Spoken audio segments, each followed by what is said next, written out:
Hello mga ka-Berks, what's up? Muna akong buhaton sa akong pamilya. So kada buntag ang buhaton na mo mag-exercise.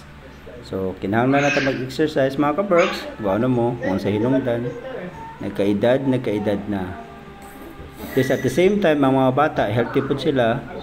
Not only magsilang sila tanaw og salida, kundi mag-exercise kada buntag. Muni ang daily routine sa Osaka ginikanan. So buntag sayo, mata sila at 7:30 in the morning or let's say 7 o'clock in the morning. So simple ra kayo ang buhaton. Matan-aw ra sa YouTube o pinduton ang Kidos exercise. Duha ka bata, ang pangalan sa akong anak si Matmat, ang manghod si Basti. 4 years old and 3 years old. Mga ka-Berks, naapod akong asawa. Diri nagnawi lang mga ka-Berks. Di ba nindot kayo ang gibuhat ng mga ka-Berks. Di ba ang mga bata isunod sa mua. At the same time malipayon o healthy ang pamilya mga ka-Berks. Tanawa ang manghod mga ka-Berks. O ang kuya. Very simple ra jud kay ka-Berks.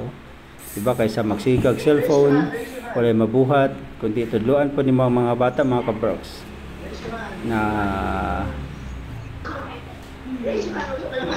di tanawa mga ka-Berks, tagambak-ambak ang mga duha ka kilos. Tanawa akong asawa ka-Berks, so ambak-ambak pod. Grabe ha mga ka-Berks. Diba? Very very simple mga ka-Berks. Igor ka mo tanaw sa YouTube mga ka-Berks. Lipay-lipay na kayo mga bata, di ba? Nagsunod po ng mga bata mga ka-Berks.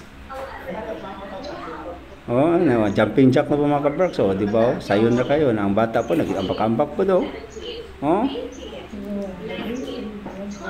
Tanawa. Healthy kayo mga bata. Sayo sa buntag, di ba? Manay buhaton sa kabuntag, unsa pay makita mo na ka mga ka-Berks.